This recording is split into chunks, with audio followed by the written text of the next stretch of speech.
பிரியமானவர்களே, இயேசுவின் நாமத்தில் உங்களை வாழ்த்துகிறேன். உங்களுடைய குடும்பத்தில் இருக்கிற எல்லாரையும் பார்ப்பது எனக்கு அதிக சந்தோஷம். பெரியவங்க, குட்டி பிள்ளைகள் எல்லாரையும் பார்ப்பது. சில வீட்டில் கை குழந்தைகள் இருக்கிறாங்க. எல்லா குழந்தைகளையும் கர்த்தர் ஆசீர்வதிப்பார். உங்கள் வீட்டில் இருக்கிற எல்லாரும் இயேசுவுக்கு ரொம்ப முக்கியமானவங்க. ஏன்னா நீங்கள் இயேசுவின் குடும்பம். அவர் உங்களை தன்னுடைய இரத்தத்தை சிந்தி உங்களை மீட்டு எடுத்திருக்கிறார். நீங்கள் சந்தோஷமாக இருக்கணும், மகிழ்ச்சியாக இருக்கணும். அதான் ஆண்டவருடைய விருப்பம். அதனால தான் ஆண்டவர் குடும்ப ஜெபம் பண்ணுங்க என்று உங்களை உற்சாகப்படுத்துகிறார். வசனத்தை உங்களுக்கு சொல்லி நான் உங்களோடு கூட பகிர்ந்து கொள்ளவும் தேவன் கிருபை கொடுத்து வருகிறார். இன்றைக்கு உங்களுடைய குடும்பத்துக்குள்ள ஏதோ ஒரு சில காரியத்தில் குழப்பத்தோட தீர்மானம் எடுக்கக்கூட முடியாதபடி தடுமாறி கொண்டிருக்கலாம். ஏன் இப்படி நடக்குதுன்னு கூட நீங்கள் கலங்கி கொண்டிருக்கலாம். எதை குறித்த கலங்காதங்க. நாம் இன்றைக்கி ஜெபிக்க போகிறோம். கர்த்தர் உங்களுக்கான எல்லா காரியத்தை செய்து முடித்து தருவார். சூழ்நிலைகளை கண்டு பயப்படாதங்க. ஆண்டவரை சார்ந்து வாழ பழகி கொள்ளணும். சரியா? ஈசாக்கு என்கிற அந்த தேவ மனிதர், அவருடைய வாழ்க்கை, அவருடைய குடும்பத்தை எல்லாம் தேவன் ஆசீர்வதித்து நடத்தினதை தேவ வசனத்தில் நம்ம வாசிக்கிறோம். இந்த ஈசாக்குடைய வாழ்க்கையிலிருந்து சில அற்புதமான குணங்களை, சுபாவங்களை நாம் அறிந்து கொண்டு வருகிறோம். இன்றைக்கு கூட ஆதியாகமம் 26ஆம் அதிகாரம் முதல் 6 வசனத்தை வாசிக்கும்போது, ஒரு இக்கட்டான சூழ்நிலையில் கர்த்தர் எப்படி ஈசாக்குக்கு ஆலோசனை கொடுத்தார், தேவனுடைய ஆலோசனையை பெற்று அவர் நடந்ததனால் எப்படி ஆசீர்வதிக்கப்பட்டார் என்பது வேதத்தில் இருக்குது. அப்போ ஈசாக்கு தேவனுடைய ஆலோசனை பெற்று நடக்கிற ஒரு மனிதராயிருந்தார். அது என்னன்னு பார்க்கலாமே. பைபிளை ஆதியாகமம் 26ஆம் அதிகாரம் எடுத்துக்கொள்ளுங்க. பழைய ஏற்பாட்டில் 30வது பக்கம் சில வசனத்தை நம்ம வாசிக்கலாமா? பைபிள் வச்சுருக்கீங்கள்ல? நான் கட்டாயம் பைபிளோடு தான் குடும்ப ஜெபத்துக்கு வரேன்னு சொல்லியிருக்கிறேன். குட்டி பிள்ளைகள் கூட பைபிளை திருப்பி கொள்ளுங்க. பாருங்கள். ஆபிரகாமின் நாட்களில் உண்டான பஞ்சத்தை அல்லாமல் பின்னும் ஒரு பஞ்சம் தேசத்தில் உண்டாயிற்று.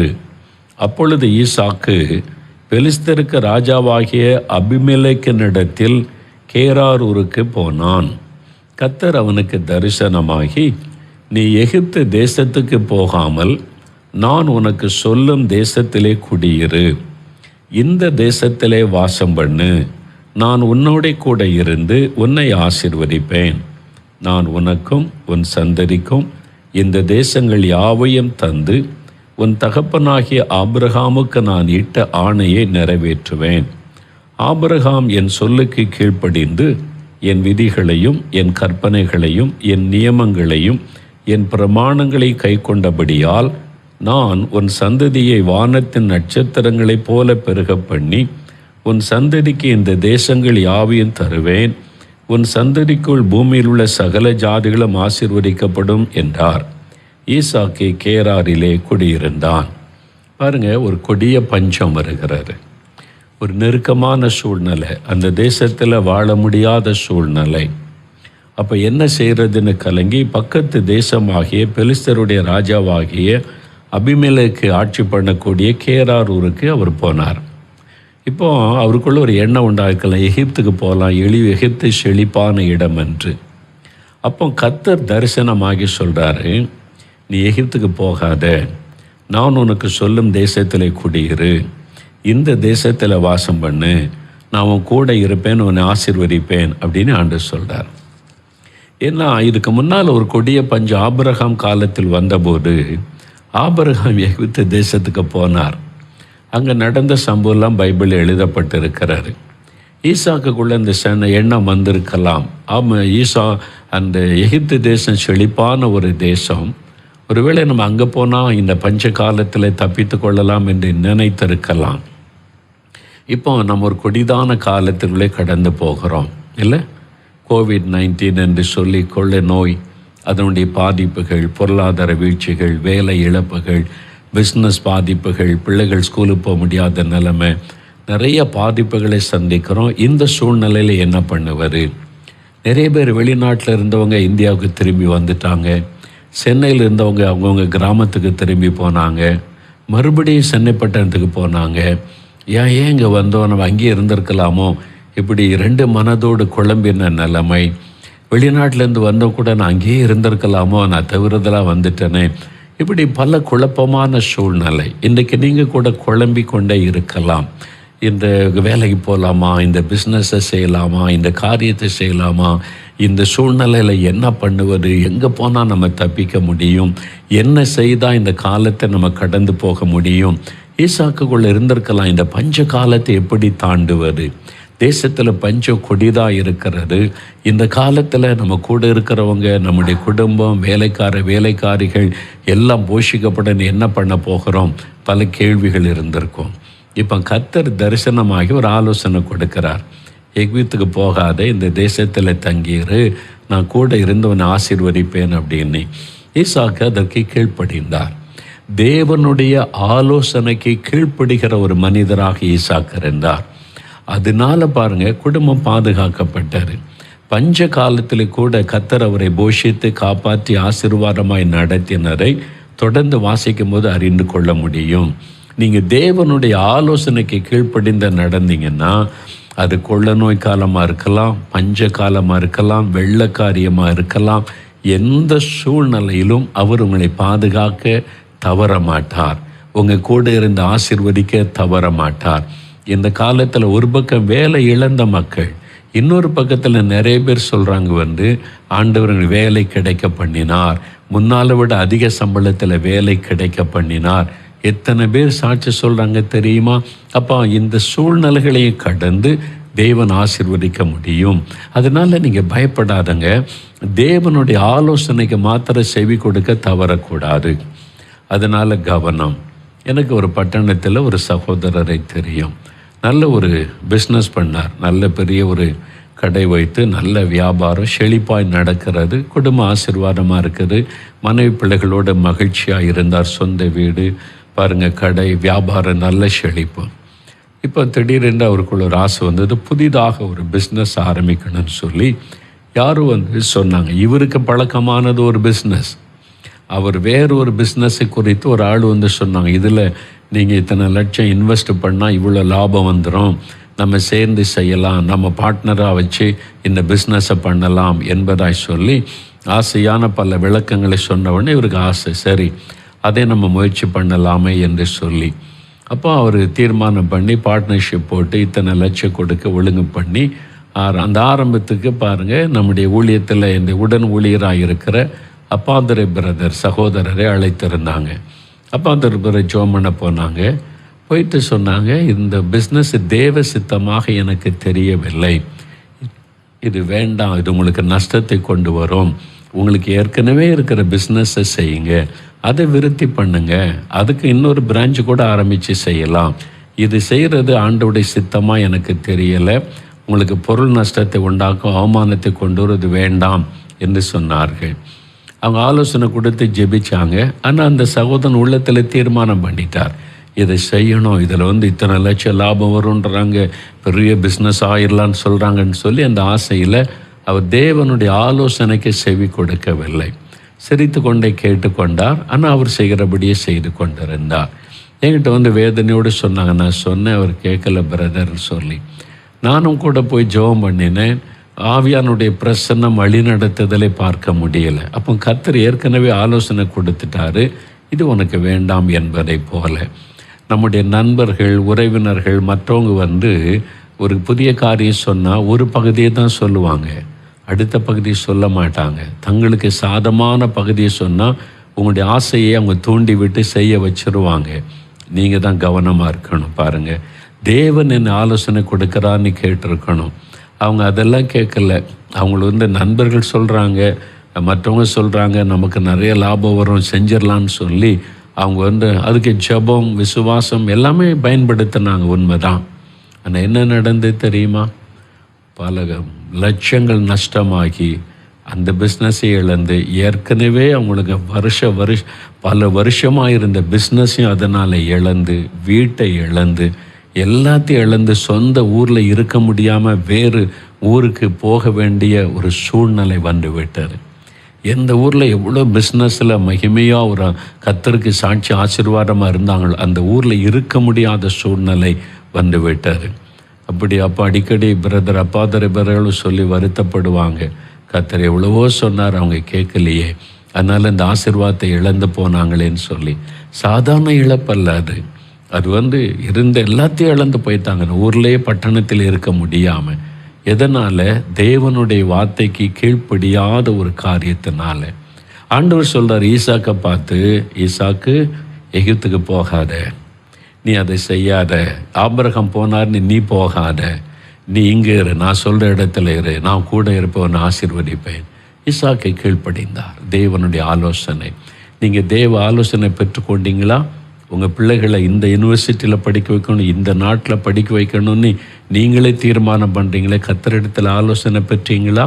நான் இங்கே போய் வேலை பார்க்கணும், இங்கே போய் பிஸ்னஸ் பண்ண நீங்களே முடிவு செய்கிறீங்களே, கர்த்தருடைய ஆலோசனை கேட்டீங்களா?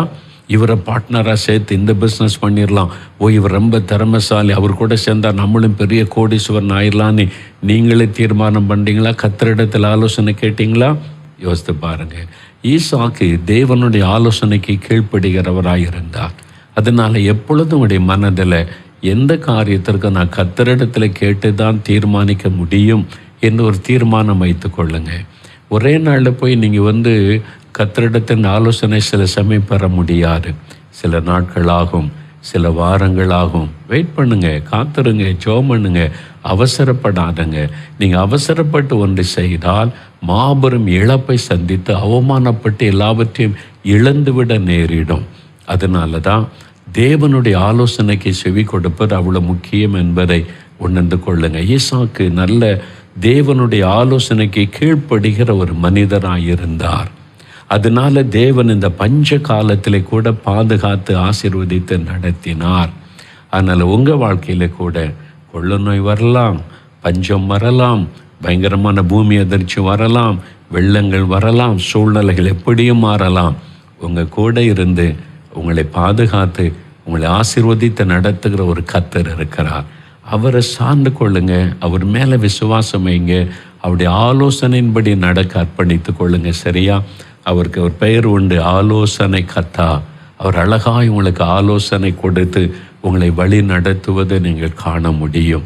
எனக்கு அன்பானவர்களே, நீங்கள் இந்த ஊழியத்தை பார்க்குறீங்க, வியாழக்கிழமை தோறும் ஜெபம், ஆயிரக்கணக்கான மக்கள் வருவாங்க. திறப்பின் வாசல் ஜெபம், 40,000 மக்கள் வருவாங்க. நற்செய்தி கூட்டம் நடத்தினால் 50,000 மக்கள், 60,000 மக்கள் கூடுவாங்க.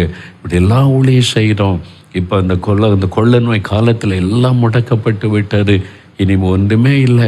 ஆண்டவரே, நாங்கள் என்ன செய்யட்டும், இனிமேல் என்ன செய்யணும்னு காத்திருந்து ஜெபித்த போது தேவன் ஆலோசனை கொடுத்தார். ஜெபிக்கலாம் வாங்க, நிகழ்ச்சி ஆரம்பித்து ஜனங்களை ஜெபிக்க வை, ஜனங்களோட ஜெபம் பண்ணு, அவங்களுக்கு வேத வசனத்தை நீங்கள் சொல்லுன்னு சொல்லி அற்பமாய் ஆரம்பிக்கப்பட்டார். இன்றைக்கி சனி ஞாயிற்றுக்கிழமையில் பல லட்சங்கள் அமர்ந்து ஜெபிக்கிறாங்க, வசனத்தை கேட்குறாங்க. நாங்கள் இங்கே திறப்பின் வாசல் ஜெபம் நடத்தி மாதம் நடத்தினா கூட இவ்வளோ பேரை சந்தித்திருக்க முடியாது. ஊராக போய் பெரிய பெரிய லட்சக்கணக்கான பணம் செலவு பண்ணி கூட்டம் நடத்தினா கூட இவ்வளோ பேரை சந்தித்திருக்க முடியாது. தேவனுடைய ஆலோசனைக்கு செவி கொடுத்த போது ஆண்டவர் எவ்வளவு அழகாய் நடத்துகிறார் பார்த்தீங்களா?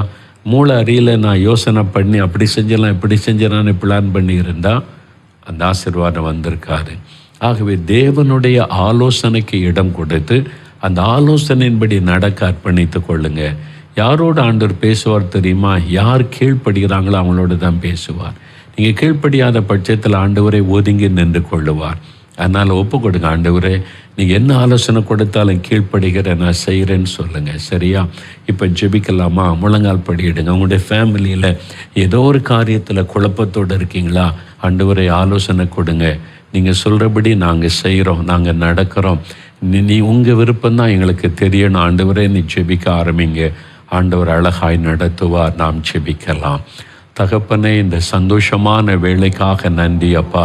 எத்தனையோ குடும்பங்கள் குழப்பத்தில், நெருக்கத்தில், பயத்தில், கலக்கத்தில், அடுத்து என்ன செய்கிறது, இதுக்கு என்ன பண்ண, அதுக்கு என்ன பண்ண, எப்படி செய்ய போகிறோம், அப்படி செய்திடலாமா இப்படி செய்திடலாமான்னு கலங்கி நிற்கிறாங்கப்பா. ஆண்டவரே, ஈசாக்குக்கு தெளிவான ஆலோசனை கொடுத்தீங்களே, உங்கள் பிள்ளைகளுக்கு ஆலோசனை கொடுங்க.